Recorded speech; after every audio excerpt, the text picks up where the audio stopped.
luodaan ruoka-alan tulevaisuutta ja sä voit vaikuttaa siihen. Mä olin viime viikolla työpajassa, johon tähän paneudittiin oikein kunnolla. Tämän työpajan tarkoituksena maa- ja metsätalousministeriöllä oli kartoittaa näkemyksiä tulevaisuuden ruokajärjestelmän muutostarpeista ja tavoitteista. Ja sieltä ruohonjuuritasolta ihan kuluttajalle asti. Se oli vaatimattomuus. Niin. Ruoka-ala kattaa monen ihmisen elämän ja joka ikisen ruoan.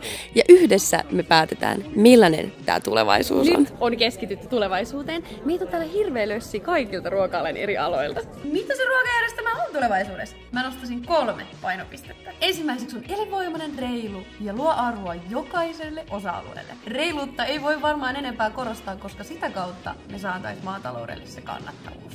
Huoltovarma ja iskun kestävä, koska jos me ei tuoteta meidän ruokaa, niin kuka sitten? Ja kun me pidetään ruoantuotanto täällä, niin me päätetään itse, miten me se tuotetaan. Ja kolmanneksi ylläpitää ja parantaa luonnon kantokykyä, koska mä Maajussina teen töitä luonnossa. Joten jos meillä ei ole luontoa tulevaisuudessa, niin ei meillä ole Maajussejakaan. Joten siitä pitää huolta. Ja nyt säkin voit vaikuttaa ja olla mukana luomassa ruokalan tulevaisuutta. Maa- ja metsätalousministeriö on avannut kyselyn, jossa voi antaa oman näkemyksensä, että millainen ruoka-alan pitäisi tulevaisuudessa olla.